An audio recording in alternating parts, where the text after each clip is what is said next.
여러분, 철학자 저 유명한 소크라테스가 늙고 병들었을 때, 죽음이 가까웠을 때 제자들로부터 한 가지 부탁을 받았습니다.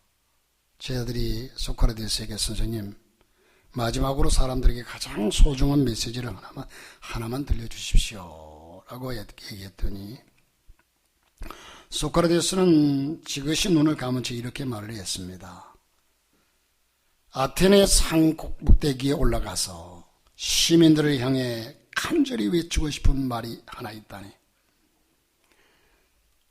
제자들이 물었습니다. 그 말이 무슨 말입니까? 그러자 이 소크라테스가 큰 소리로 대답하기를, 사람들이여, 재물을 모으는 일에만 충실하지 말라. 정작 그것을 물려받을 어린이들에게 좀 더 많은 사랑과 정성을 쏟아라. 이것이 내 일생을 통해 얻은 가장 귀한 교훈이다. 그렇게 얘기를 했습니다. 우리는 아이들에게 어떻게 하든 아이들을 잘 키워보려고 노력하지만 결과적으로 그것이 그 아이들에게 어떤 영향이 미쳐질까? 오늘날 자식을 위해서 산다는 사람이 많습니다. 이것은 공치사가 아니라 많은 사람이 정말 그렇게 살고 있습니다. 또 사람은 본능적으로 자식을 위해 사는 것이 창조의 원리가 아닌가라는 생각을 합니다. 그런데 많은 부모들이 어떻게 사는 것이 자식을 위해 사는 것인지를 제대로 잘 모르는 삶을 살아가고 있다. 이것이 가장 큰 문제라는 겁니다. 요즘 부모들이 어린아이들을 너무 과잉보호한다는 사실은 자타가 공인하죠. 자, 특히 우리나라는 자녀 출산율이 한두 명에 불과하니까 과잉으로 치우치는 경향이 많습니다. 여러분, 우리 교회도 어린아이들을 가르치는 유치원 또한 어린이집 이 교사들이 많지만 모르긴 해도 아이들이 잘못하고 버릇이 없다고 해도 쉽게 야단치거나, 또 아무리 아이들이 버릇이 없고 잘못되었다고 해도 그 부모에게 쉽게 말을 할 수 없을 겁니다. 상황이. 여러분, 이것은 결국 자녀를 망하게 하는 겁니다. 그리고 우리는 우리의 자녀들에게 바른 비전을 심어줘야 할 겁니다.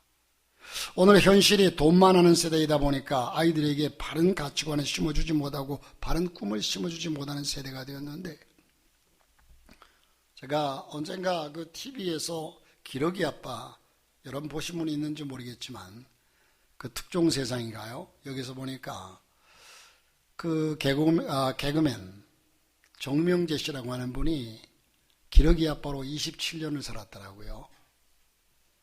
아이들을 어릴 적에 이젠 미국으로 유학을 보내고 혼자서 돈 벌어서 그쪽으로 이젠 보내는데, 지금 아이들이 이젠 커서 다 직장 다니고 이런데도 한국을 오지 않겠대요. 그래서 지금도 혼자서 살고, 언젠가는 오겠지. 언젠가는 오겠지 하고 혼자서 조그만 식당을 운영하면서 살아가는데, 저게 참 아이들을 위한 삶을 살았지만 저런 삶이 진정한 행복한 삶일까? 자녀들이 진정한 행복하고 아빠 혼자서 저렇게 이젠 엄마와 자식들은 미국에서 살고, 자기는 미국으로 들어가려고 해도 영어도 모르고 또 지금 이 나이에 들어가서 뭘 하며 살겠느냐고, 그게 무슨 낙이 있겠느냐고 이러면서 사는데, 여러분, 이게 바른 가정이고 바른 진정한 행복이고 바른 것일까라는 생각을 해보았습니다. 나름대로 그분들은 또한 의미가 있고 뜻이 있겠지만, 여러분, 오늘 초등학교 선생님이 6학년 어린아이들에게 자신의 꿈에 대해서 장문을 쓰라고 했더니 어느 여자 어린이는요, 내가 잘하면 자가용 타고 돈을 많이 버는 사람에게 시집을 갈 거예요 라고 썼더래요. 멋있죠?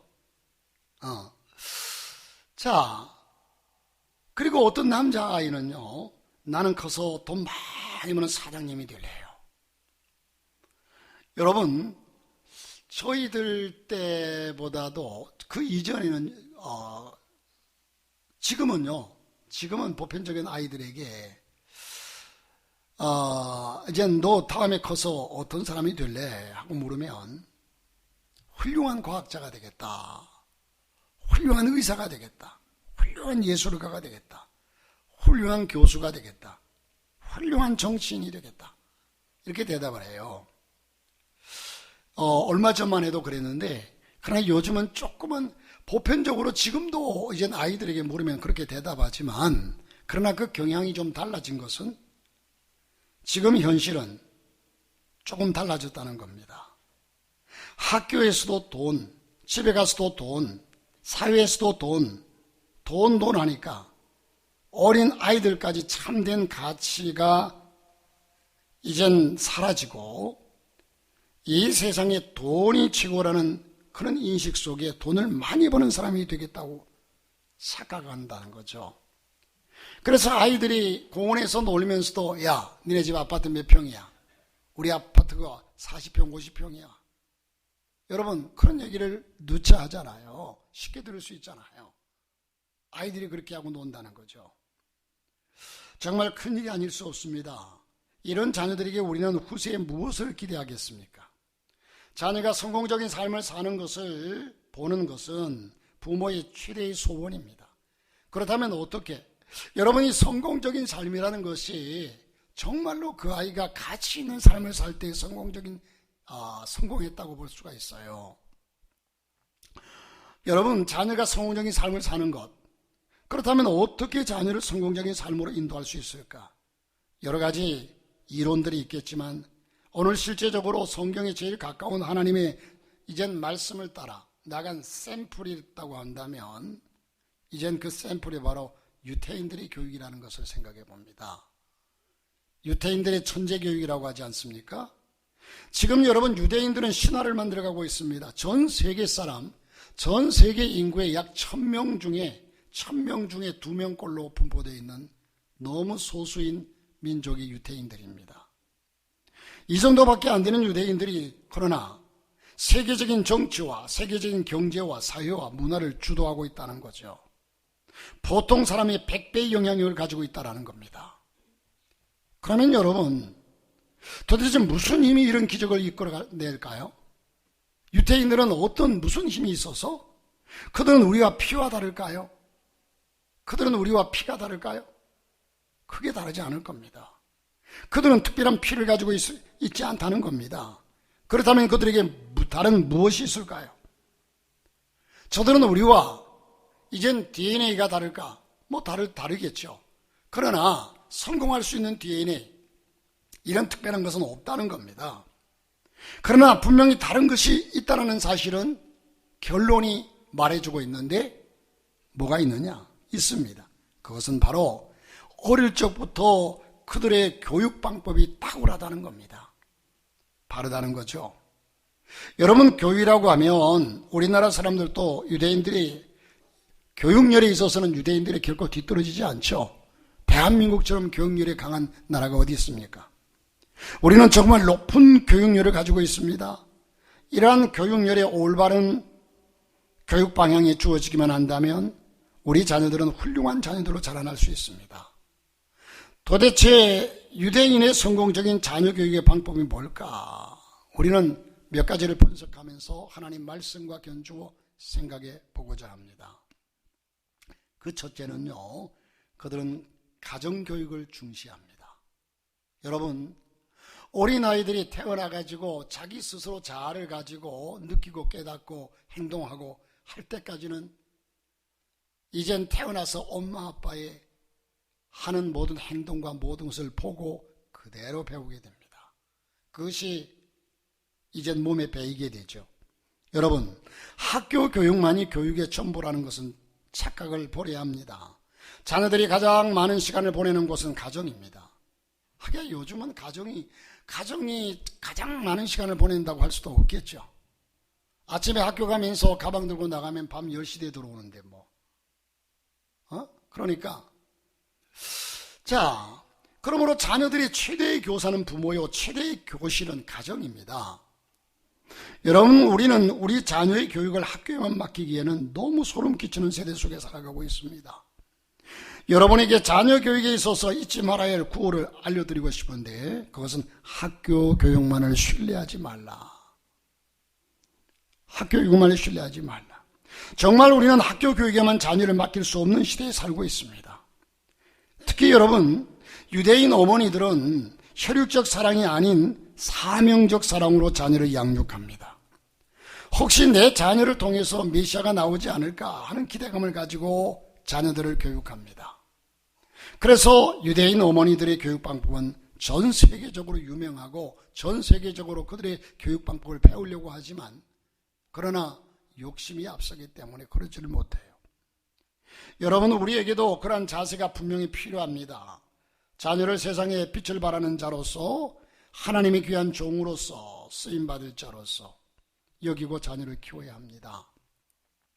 오늘 아침에 이제 발인 예배를 드리면서 우리 박영희 권사님을 가만 그의 삶을 되돌아보니까 우리 교회 오신 지는 그렇게 오래는 안 됐어요. 한 8년 정도 된 것 같아요. 그런데 이젠 제가 우리 그 따님 이정숙 권사님을 통해서 어머니에 대해서 얘기를 쭉 신앙생활하면서 많이 들었는데 이젠 다른 건 모르지만 분명히 그분 두 자녀를 두고서 이젠 아마 자식 키우는데 인생을 바쳤을 겁니다.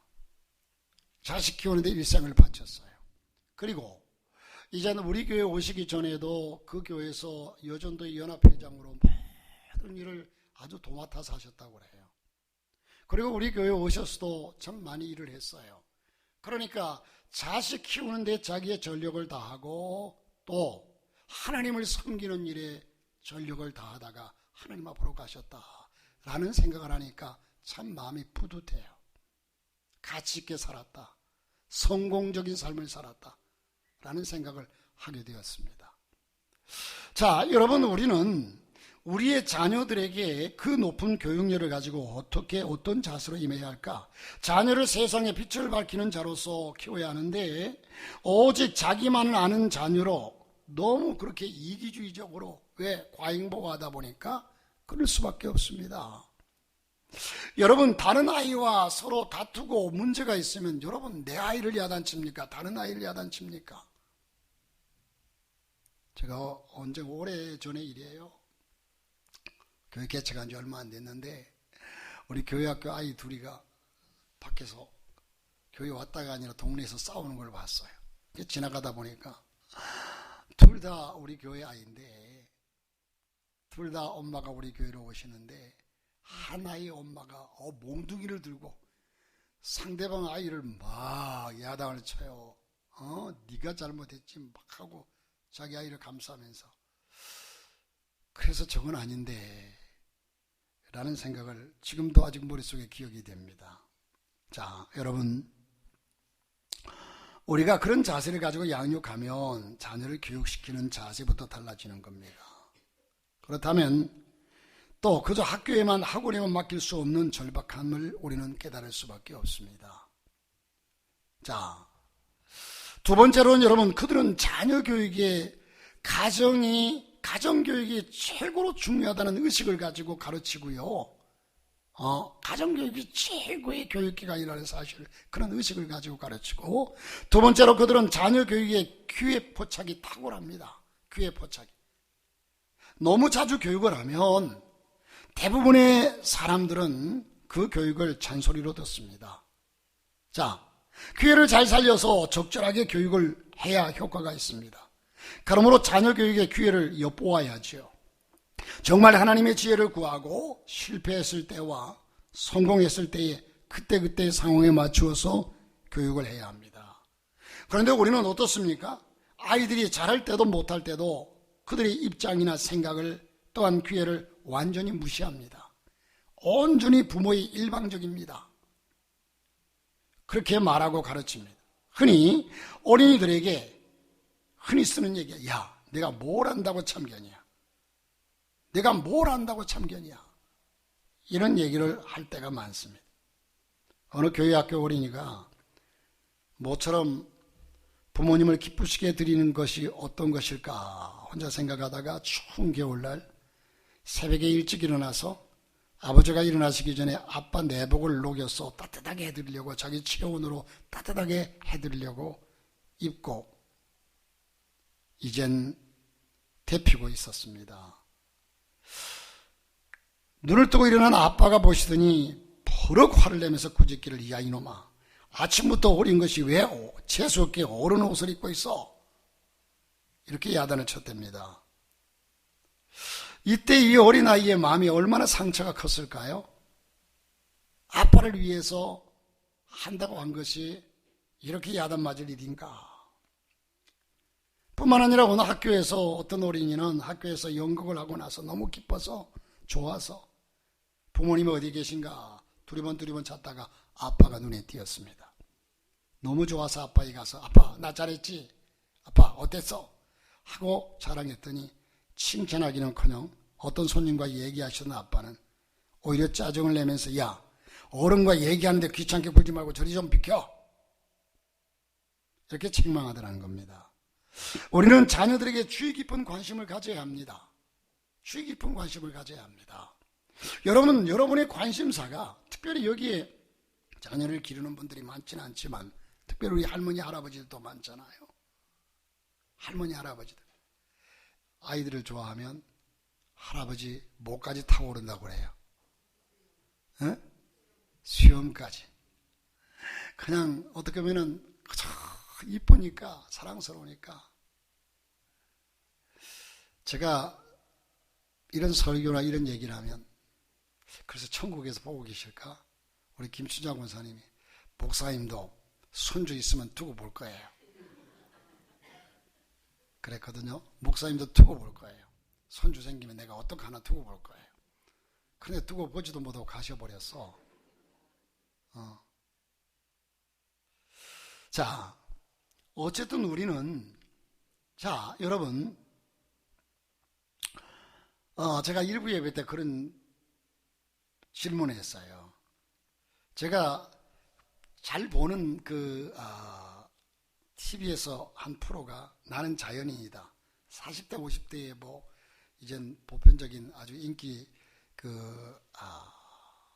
프로그램이라고 하는데,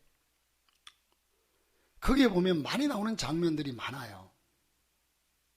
여러분, 일부에 나오지 않은 분들이 한번 대답해 보세요. 거기 나오는 장면 중에 하나가 어떤 장면이 많이 나옵니까? 추어탕 해먹는 장면? 닭 잡아먹는 장면? 그렇죠? 또 예? 실패했다. 아니 거기서 생활하는 장면 중에 하나가 수영. 그렇죠? 계곡에서 수영하는 장면도 많이 나오고 음식하는 장면도 그렇죠. 그것도 많이 나오죠. 여러분의 대답이 다 맞아요. 다 맞는데 제가 바라는 대답이 하나 있어요. 여러분 안 보셨어요?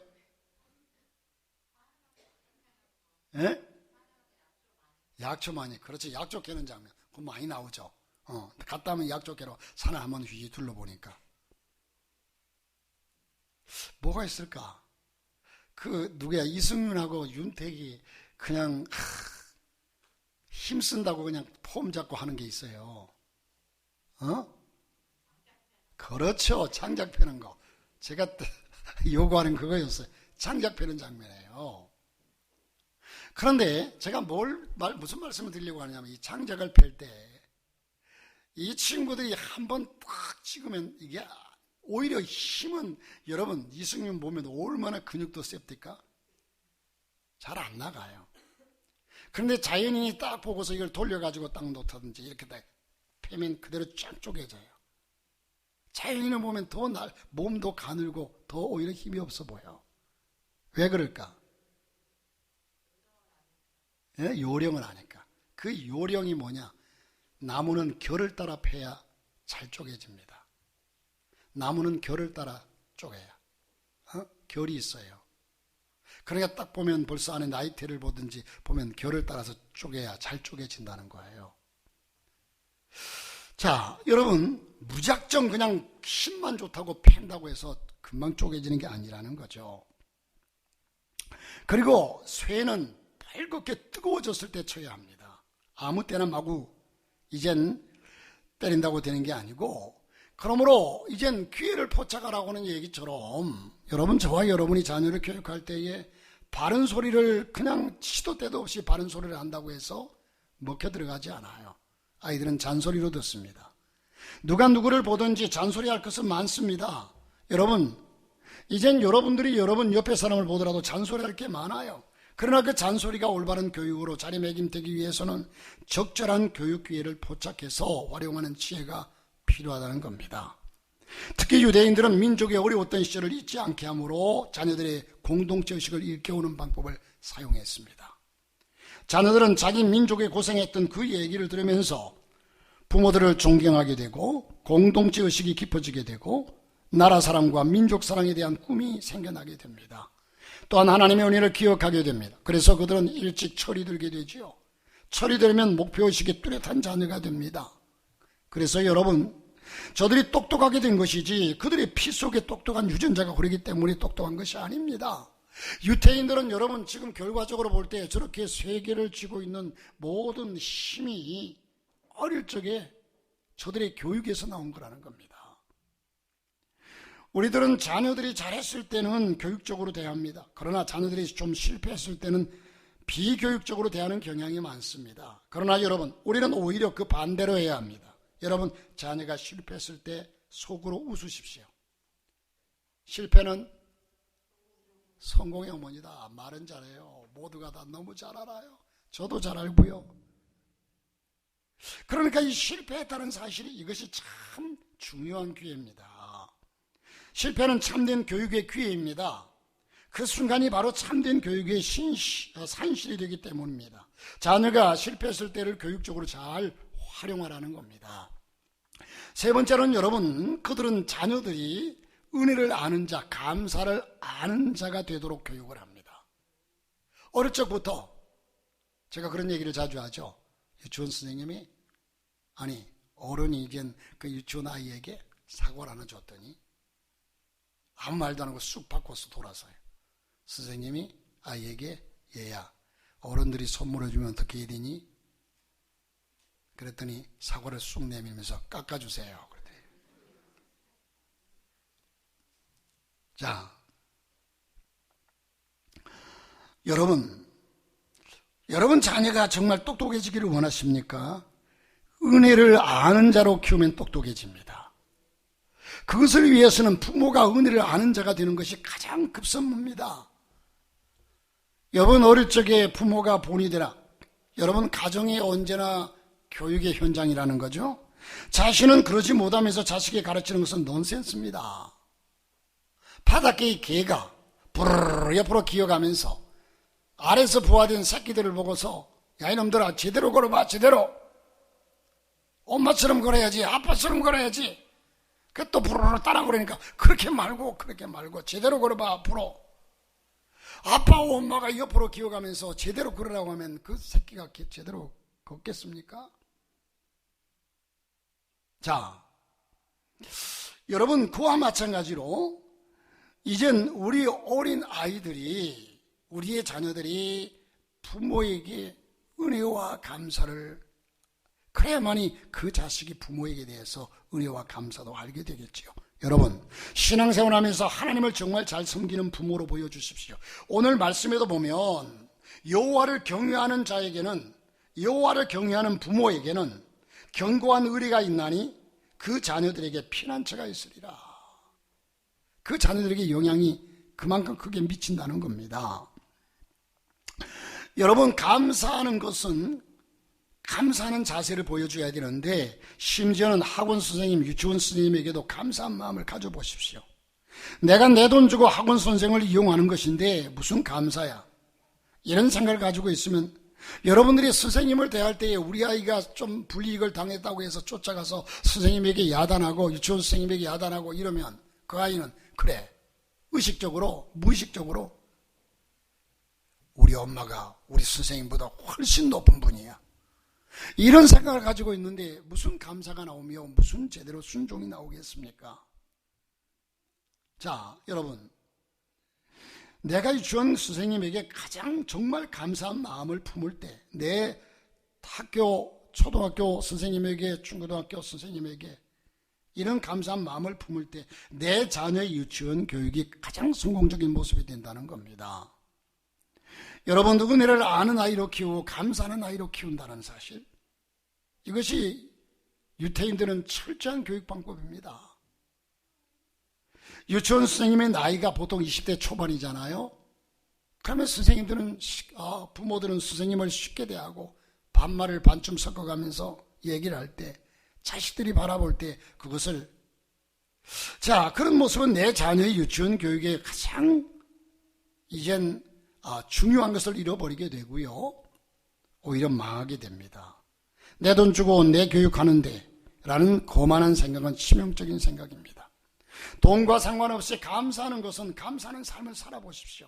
그러한 삶이 아이들의 삶을 깊이 있고 진지하게 가치 있게 만들어준다는 겁니다. 여러분, 아이를 정말 잘 키우고 싶습니까? 조그만 일에 감격을 잘하는 부모가 되시고 조그만 은혜를 마음 깊이 감사하는 부모가 되어달라는 겁니다. 그 순간부터 아이의 눈빛이 달라지게 됩니다. 정확하고 계산적인 사람이 되기보다 은혜를 알고 감사할 줄 아는 사람이 여러분이 먼저 될 수 있기를 주의 이름으로 축복합니다. 그것이 나의 행복을 가져다주고 그것이 최대의 자녀 교육입니다. 살아가면서 항상 하나님 높이는 삶, 하나님 높이는 조치를 취하는 부모가 된다면 그 자녀는 결코 실패한 자녀가 되지 않을 것입니다. 마지막으로 한 가지 더 기억할 것은 그들은 하나님 중심적으로 교육을 했습니다. 하나님 중심적으로. 이젠 하나님을 기쁘시게 해드리기 위한 삶의 목적을 저들에게 분명하게 제시하고 가르쳤습니다. 우리 자녀들이 가장 좋아하는 것은 무엇일까요? 그것은 자랑스러운 아버지를 가진 것입니다. 그러나 세월이 흘러서 아버지의 부족한 모습을 보고 자라면서 아이들의 실망감도 함께 커지게 됩니다. 어릴 적에는 우리 아버지가 최고인 줄 알았는데 살아가면서 아버지의 행동이나 삶을 보면서 실망하게 됩니다. 그러므로 아무리 자랑스러운 일을 성취해도 자녀들 앞에서 항상 하나님을 먼저 내세워야 합니다. 앞세워야 합니다. 그래서 유대인들은 다른 어떤 것보다도 신앙을 그들의 유산으로 남기기를 원했습니다. 여러분, 탈무드에는 이런 교훈이 있습니다. 탈무드에 보면 어리석은 사람은 자녀들에게 재산을 남기고 양식 있는 사람은, 그래도 양식 있는 사람은 자녀들에게 지식을 남기고 지혜로운 사람은 자녀에게 신앙을 남긴다. 여러분, 우리는 이것이 거꾸로 어리석은 사람은 신앙을 남기고 또 양식이 좀 있다고 하는 사람은 자식들에게 지식을 남기고 지혜로운 사람은 자식들에게 재산을 남긴다. 거꾸로 생각을 하고 살아가고 있습니다. 여러분, 재산을 남겨보세요. 재산 때문에 자식들이요, 저도 주위에서 많이 봤어요. 많이 봤습니다. 형제간에 부모가 남긴 그 재산 몇 푼 되지도 않은 것 때문에 서로 갈라지고 등 돌리고 많이 봤어요. 여러분, 그 재산 때문에 자녀들은 더 비극적인 존재가 된다는 겁니다. 그런데 오늘의 부모들은 유독 자녀들에게 재산을 많이 물려주려고 합니다. 신앙이 없는, 교육이 없는 그 자식들이 불과 한 세대를 넘기지 못하고 몰락해가는 모습을 우리는 얼마나 많이 보고 있습니까? 교육 중에서 신앙 교육이 가장 중요한 교육입니다. 목사이기 때문에 그런 것이 아니라 여러분, 이 땅을 살아가면서 분명히 하나님을 신뢰하고 살아간다는 사실은 얼마나 중요한지 몰라요. 그리고 신앙 교육 중에서 최고의 신앙 교육은 부모들의 모범적인 신앙입니다. 이젠 사도 바울이 얘기했습니다. 내가 그리스도를 본받은 자 된 것처럼 너희는 나를 본받으라. 이게 부모의 중심이 되어야 됩니다. 그 부모들의 모범적인 신앙은 자녀들의 삶의 견고한 기초가 됩니다. 여러분, 오늘 본문 잠언서 14장 26절에 보니까 모든 부모들이 꿈에도 잊지 말아야 할 중요한 교훈이 있습니다. 여호와를 경외하는 자에게는 견고한 의리가 있나니 그 자녀들에게 피난처가 있으리라. 이 본문의 말씀, 부모의 신앙으로 자녀에게 복이 되면 물론이거니와 그 영향이 미쳐지는 것은 물론이거니와 그 부모의 신앙이 자녀에게 심겨져야 한다는 겁니다. 다시 말해서 내 자녀들로 하여금 내가 퍼준 물을 마시기보다도 내가 너를 위해서 기도해주고 하는 그 영향력을 내가 받기보다도 너 스스로 내가 하나님을 의지해서 얻은 것을 나눠주는 그것으로 이젠 기뻐하기보다도 너도 하나님을 의지하고 하나님을 기쁘게 해드림으로 하나님께서 내게 평생 줄 수 있는 한 모금의 물을 전해주는 그런 부모가 아니라 내가 스스로 우물을 파서 물을 퍼마실 수 있는 길을 가르쳐 주라는 겁니다. 자, 우리의 자녀들은 언젠가 폭풍우와 비바람, 인생이란 자체가 돈이 많아도 또 여러분이 돈을 많이 물려줘도 돈을 못 물려줘도 이 폭풍우와 비바람은 누구에게나 직면하게 되어 있습니다. 인생은 폭풍 없이 항해할 수 없습니다. 폭풍우가 있어야 합니다. 그러나 절망할 필요는 없습니다. 자녀들에게 우리는 끊임없이 그것을 가르쳐야 합니다. 여러분 잊지 마십시오. 여호와를 경외하는 자에게는 견고한 의리가 있나니 그리고 그 자녀에게는 피난처가 있다는 겁니다. 여러분 다윗의 마지막 유언을 볼까요? 다윗이 마지막 어떤 유언을 했습니까? 감동적인 유언이 흘러나옵니다. 그는 역대상 28장 9절에 보면 그의 아들 솔로몬에게 이런 요구를 남깁니다. 내 아들 솔로몬아, 너는 네 아비의 하나님을 알라.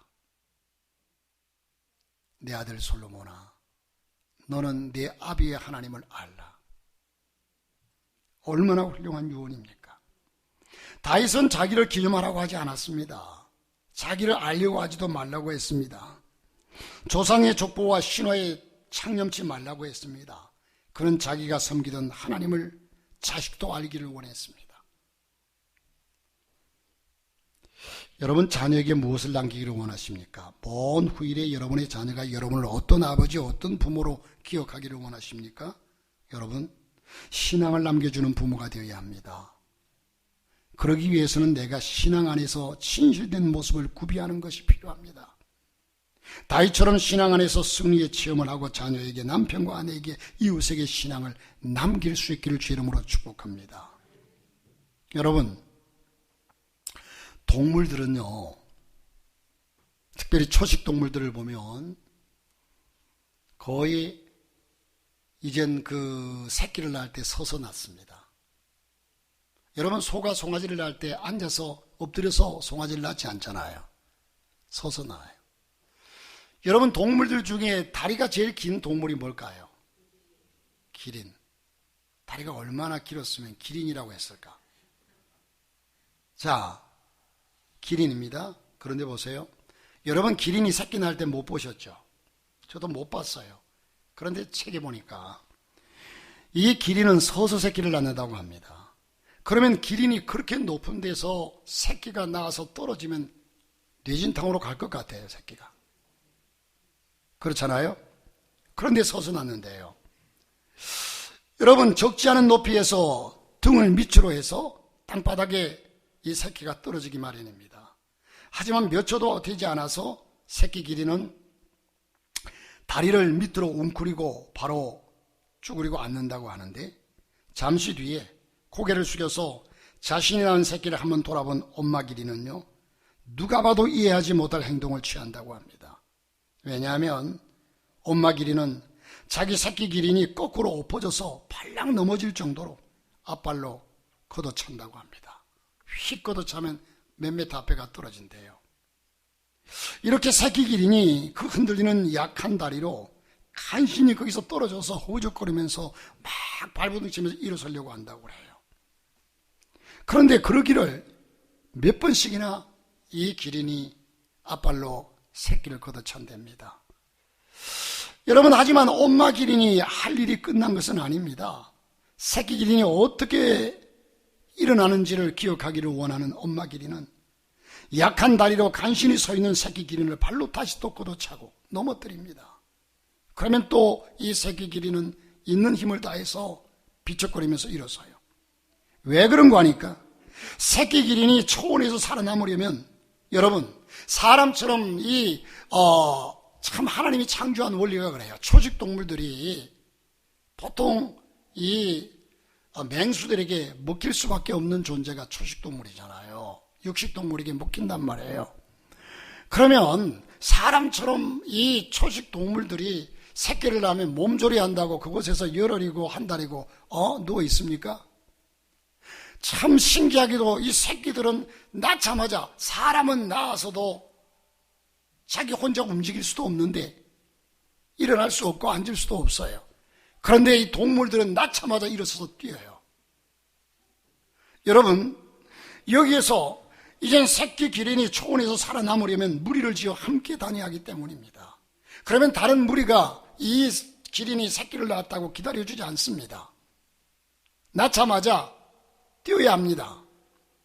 그러기 위해서는 빨리 일어서서 움직여야 합니다. 그렇지 않으면 맹수의 먹이가 되기 십상입니다. 그리고 엄마 기린이 새끼 기린을 보호할 수 있는 최선의 방법은 빨리 일어나서 움직일 수 있도록 훈련시키는 것이 바로 새끼를 위한 기린의 사랑이라는 겁니다. 여러분, 이와 마찬가지로 이젠 그저 핥아만 주면서 그래 그대로 엎드려 있어, 이것이 새끼를 사랑하는 기린의 모습이 아니라 발로 걷어차고, 독수리도 여러분 집을 언제나 낭떠러지에 짚잖아요. 새끼가 날 때쯤 되면 독수리가 새끼를 밀어넣을 때요. 그러면 제대로 날지도 못하는 막 바닥거리면서 떨어져 내리면 그대로 가가지고 새끼를 등에 업고서 다시 그 집으로 올려놓고 또 떨어뜨리고. 참 어떻게 보면 동물이니까 그러나 그것이 진정한 사랑의 방법이라는 겁니다. 그렇습니다. 진정으로 자녀를 위한 것이 무엇인가를 바로 알아서 우리는 가르치고 양육해야 될 줄 압니다. 우리의 자녀들이 어떤 환난과 풍파와 절망적인 삶이 온다고 하여도 굳건하게 서서 믿음으로 나갈 수 있는 자녀로 키워야 될 줄 믿습니다. 먼저는 기도해야 되겠지만 여러분의 가정에서 어떤 하나님 말씀으로 잘 양육함으로 우리의 가문과 자자손손이, 우리 교회의 다음 세대가 아름답게 믿음으로 서갈 수 있기를 주님의 이름으로 축복합니다.